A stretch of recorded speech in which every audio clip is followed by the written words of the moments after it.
말씀하셨다. 내가 진정으로 너희에게 말한다. 너희가 돌이켜서 어린아이들과 같이 되지 않으면 절대로 하나님 나라에 들어가지 못할 것이다. 그러므로 누구든지 이 어린아이와 같이 자기를 낮추는 사람이 하늘나라에서는 가장 큰 사람이다. 시작.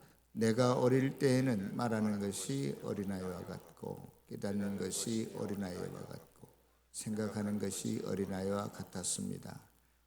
그러나 어른이 되어서는 어린아이의 일을 버렸습니다. 숲에 어린 나무가 없다면 그 숲은 죽어가고 있을 것입니다. 또 제 아무리 낙낙장송이 우거졌다 해도 어린 묘목이 없으면 숲은 미래가 없을 것입니다. 미래가 없다는 것은 곧 죽어가고 있다는 것이겠죠. 마찬가지로 새싹이 없는 초원이나 또 초등학교 어린이가 없는 나라나 젊은 사원이 없는 회사는 쇠퇴해 가고 있다고 볼 수밖에 없습니다. 우리가 여기 한 가지 더 추가한다면 어린 주일학교 학생이 없는 교회도 죽어가고 있다고 말할 수밖에 없습니다. 한국 교회는 지금 사향길로 접어든 것 같습니다. 2020년 이후 코로나 이후에 한국 교회의 통계표를 보면 주일학교가 없다. 그러니까 유초등부가 없는 교회가 43%입니다.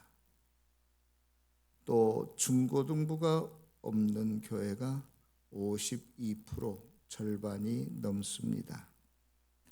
심각한 통계가 아닐 수 없습니다.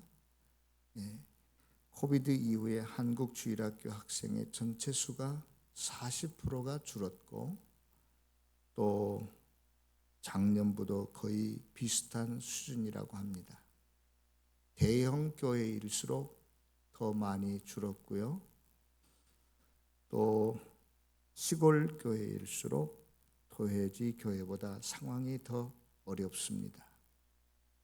지금 유럽 교회는 텅 비어 있고 앞으로 한국 교회도 텅 빌 것이라고 많은 사람들이 비관적으로 예측하고 있습니다. 그런 의미에서 다음 세대를 이을 어린이는 굉장히 중요하다고 말할 수밖에 없겠죠.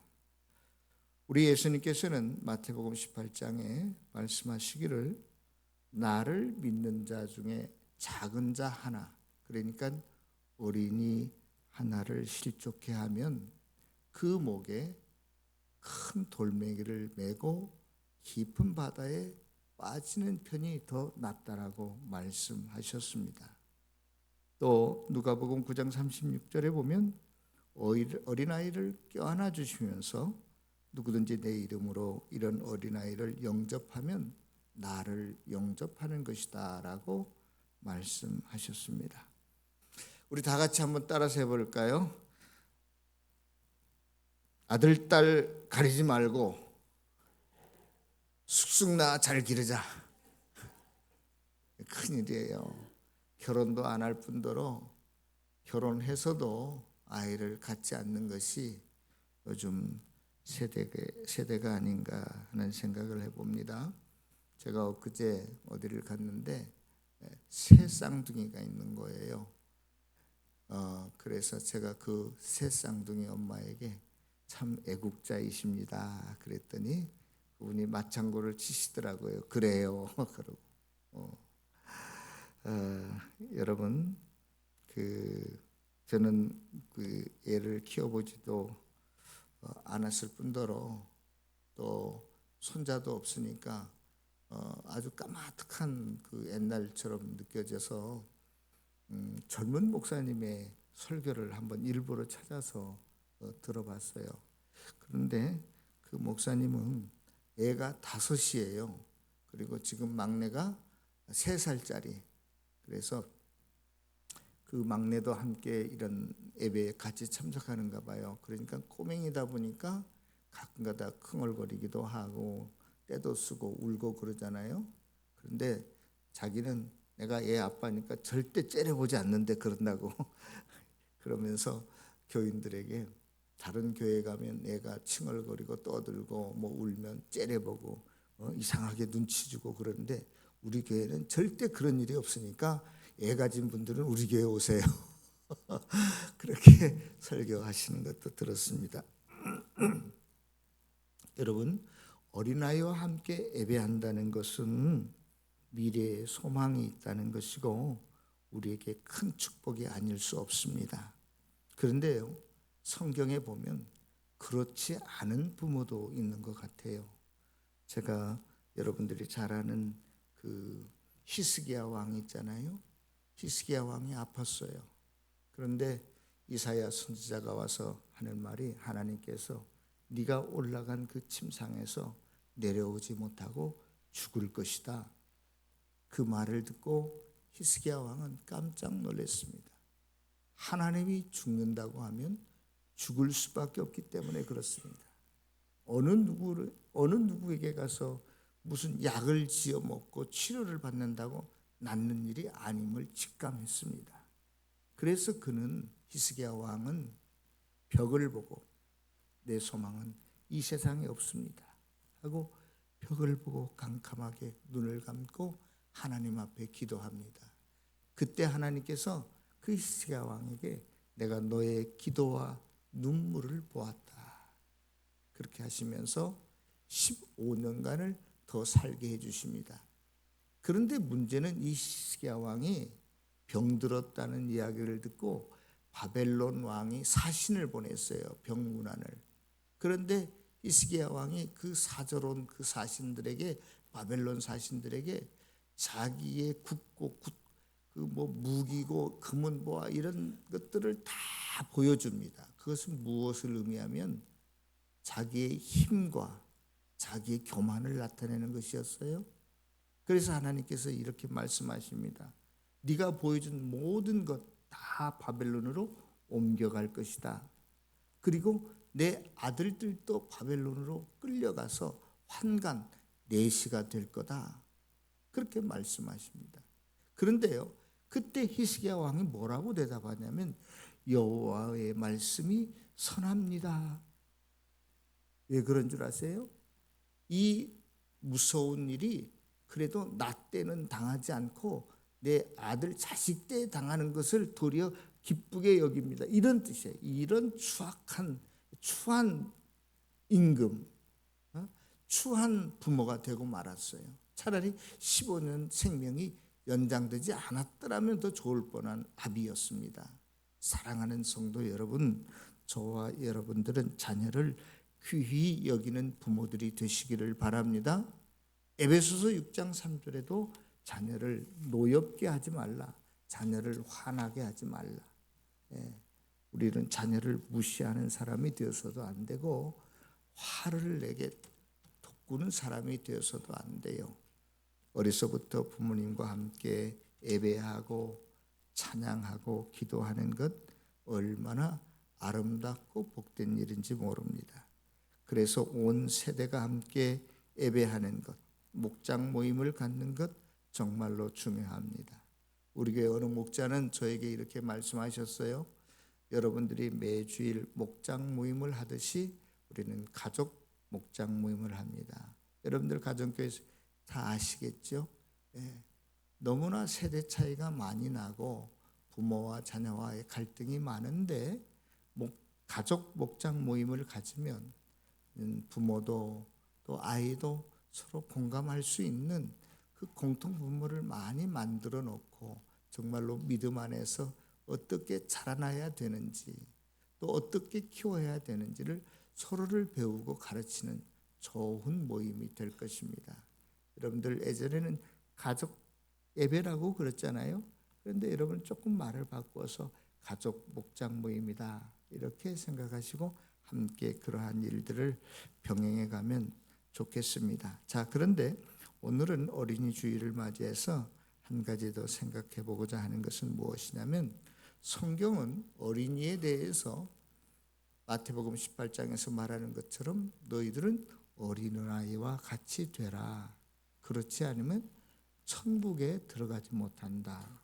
또 고린도전서 13장에는 너희들은 어린아이와 같이 되지 말라. 이렇게 긍정적으로도 말하는 때가 있고 부정적으로도 말하는 때가 있어요. 그러면 어린아이와 같이 되라는 말이 무엇인가? 여러분들 사도행전 12장에 보면 거기에 어저께 야고보 사도가 칼로 죽었습니다. 목베임을 받아서 죽었어요. 순교했습니다.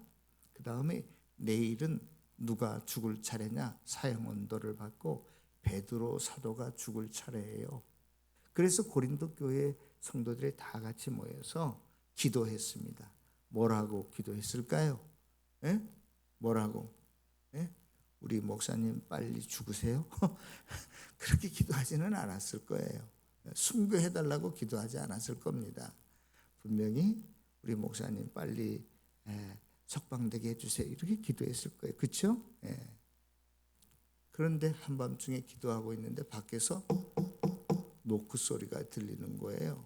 그래서 로데라고 하는 여자아이가 깜짝 놀라서 누구세요? 하고 물어봤더니 나야 그러는 거예요. 베드로 선생님 목사님의 목소리예요. 그래서 이 로데라는 아이가 깜짝 놀라가지고 문도 열어주지 않고 다시 들어와서 안에 있는 부모 형제들에게 성도들에게 베드로 사도가 왔어요. 그러니까 그 안에 있는 어른들이 뭐라고 대답한 줄 아세요? 너 미쳤구나. 아니라니까요. 정말로 베드로 사도가 오셨다니까요. 목사님이 오셨어요. 그랬더니 그러면 베드로의 천사일 거다. 그렇게 이야기합니다. 그런데 그 성경에 보면 그 아이가 로데라는 여자아이라는 것을 강조하고 있어요.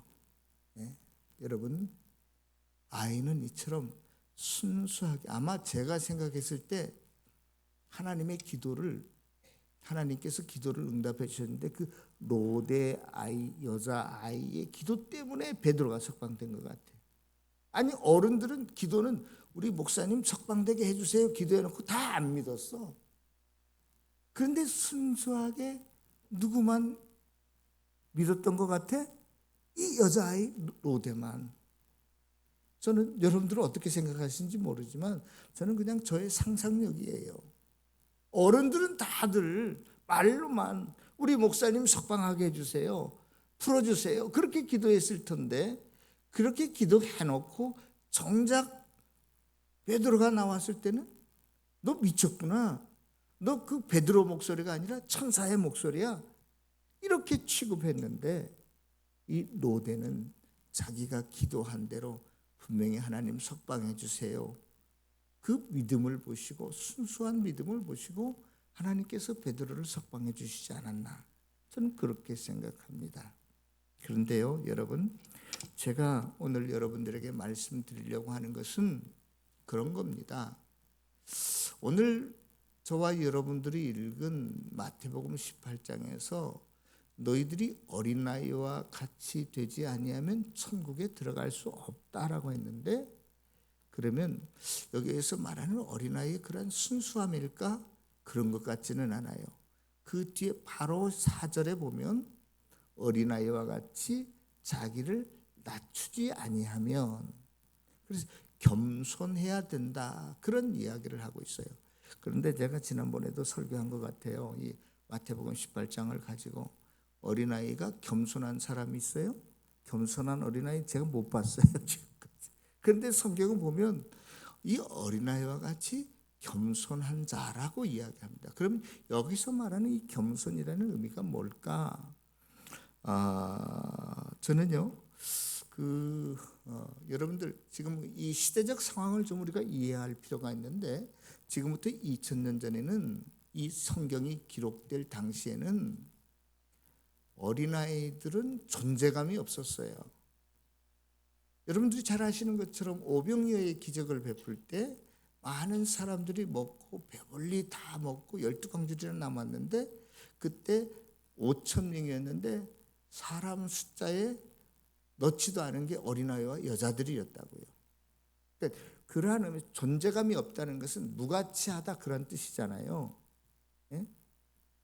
여러분들이 좋든 말든 트럼프는 미국에서 얼마나 존재감 있는 사람입니까? 중국의 알라바마의 마이는 얼마나 존재감 있는 사람이에요. 예? 앨런 머스크 굉장히 존재감 있는 사람이잖아요. 여러분들 좋든 싫든 그 사람의 영향력은 대단한 거예요. 이런 걸 존재감 있는 사람이다 그렇게 말해요. 그런데 2000년 전의 어린아이는 있으나 마나한 존재예요. 존재감이 없는 사람입니다. 예. 아주 무시해도 될 사람, 사람 숫자에도 넣지 않았던 그러한 시대였다고요. 여자들도 마찬가지예요. 미국이 민주주의 국가의 표상이라고 하지만 미국이 여자가 참정권을 가지고 투표하기 시작한 지가 얼마 안 됐어요. 예? 이러한 존재감 없는 아이, 주님께서는 그를 아주 존재감 있게 만들었다 이 말이에요. 다시 말해서 그때 당시 어린아이는 존재감이 없을 뿐만이 아니라 부모가 없으면 살 수 없는 아이가 뭐예요? 어린아이잖아요. 그래서 많은 사람들이 여기에서 겸손함이라고 하는 그런 어린아이의 의존적 존재를 말한다 이렇게도 이제 말하는 사람이 있습니다. 맞는 말이에요. 일부분은 맞는 말입니다. 왜냐하면 엄마 아빠가 먹고 입고 마시는 거 다 해주잖아요. 스스로 할 수 있는 게 없잖아요. 3살 먹은 아이가. 그러한 의미에서 의존적 존재예요. 또 뿐만이 아니라 그 이상을 넘어서 어린아이는 어떠한 존재냐면 여러분들 아무리 사랑스럽고 귀여운 자녀라 할지라도 지금 대려본에 가서 공 가지고 논다고 하면 그래 너 가서 놀아라고 할 부모가 어디 있어요? 그걸 어떻게 해요? 맡겠죠. 통제하겠죠. 예? 그러한 의미에서 어린아이는 여기에서 말하는 것은 부모의 통제를 받고 다스림을 받고 사는 존재라는 이 말이에요.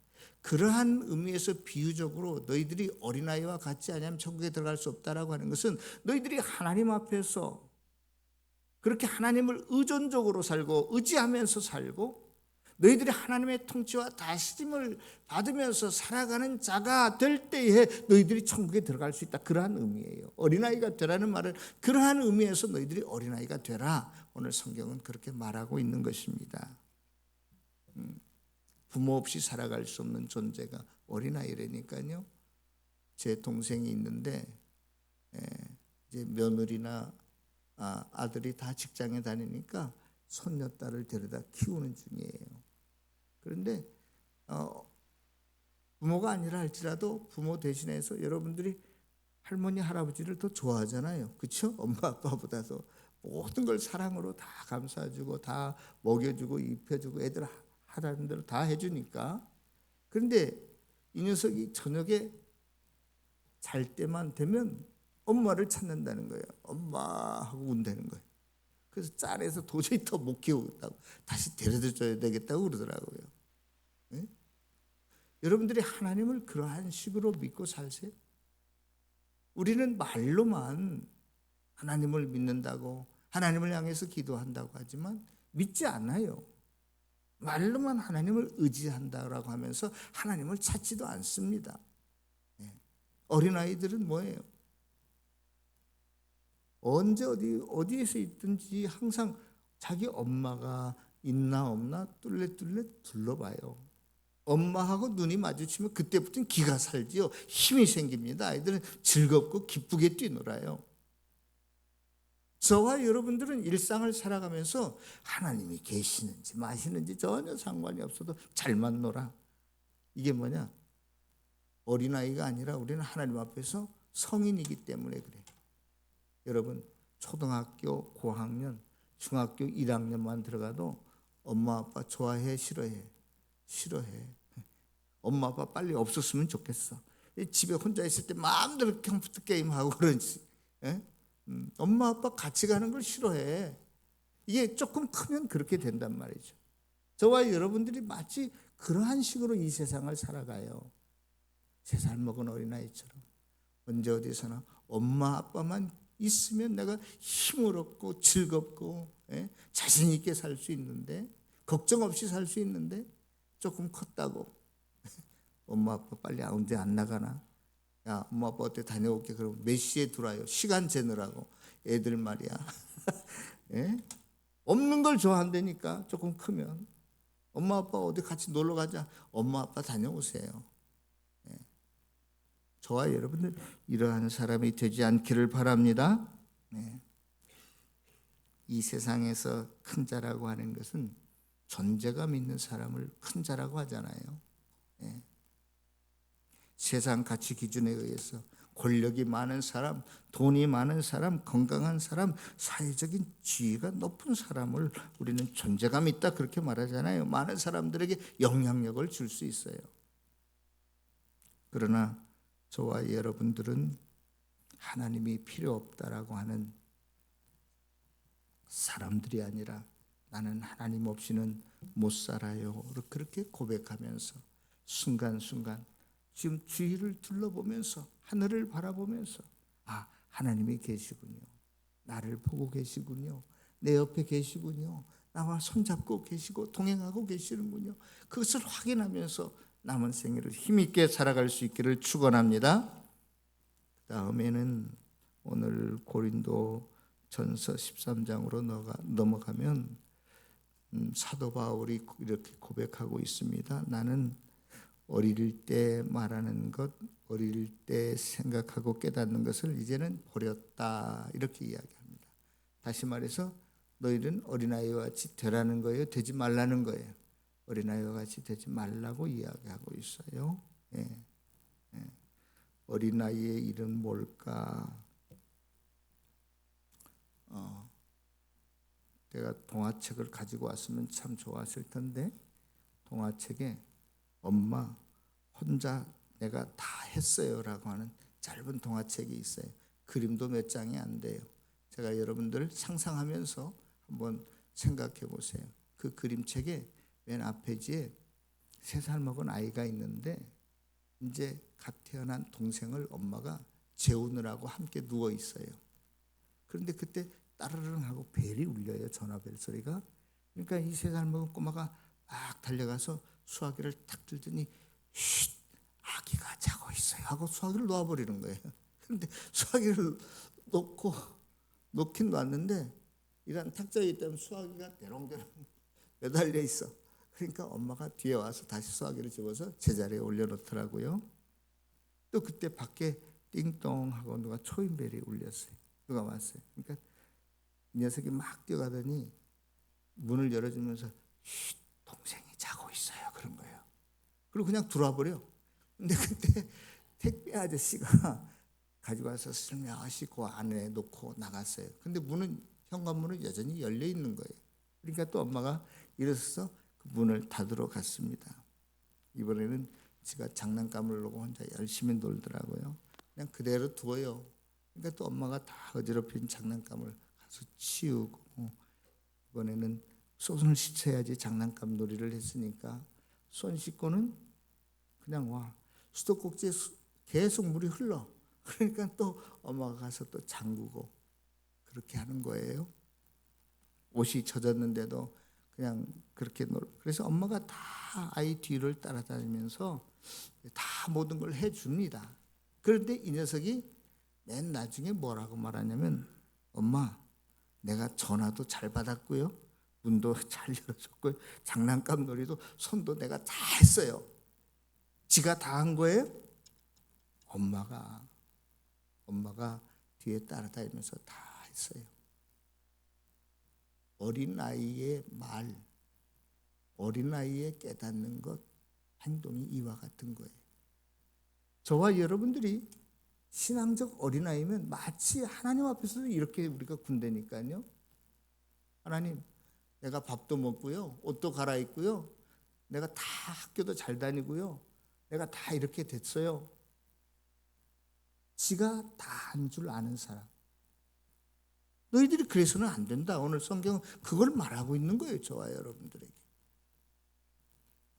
뒤에 다니면서 우리 하나님이 보이지 않게 저와 여러분들을 돌보시고 지키시고 힘 주시고 지혜 주시고 능력 주셔서 그 일을 하게 되었는데 그 일에 열매가 맺게 되었는데 그 일이 풍성한데 저와 여러분들은 하나님을 잊어버리고 이 3살 먹은 꼬마처럼 하나님 내가 다 했어요.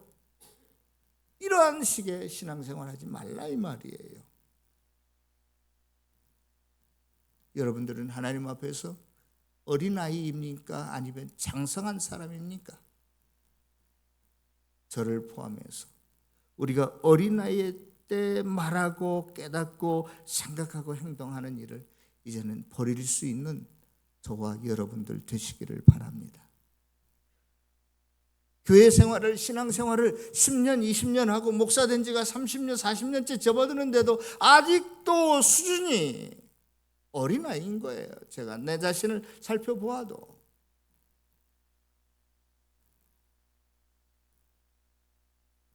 지가 혼자 다 한 것처럼 생각하고 지가 다 한 것처럼 말하고 행동하는 거.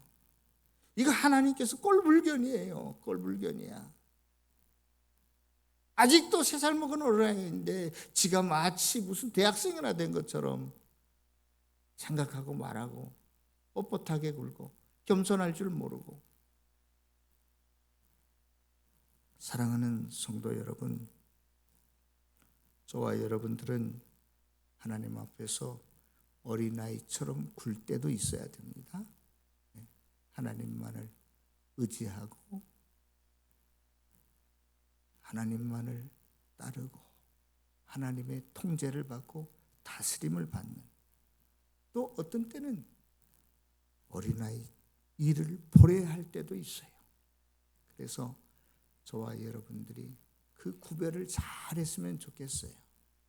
어린아이가 되지 말라, 어린아이가 되라, 이 말의 구별을 잘 이해했으면 좋겠어요.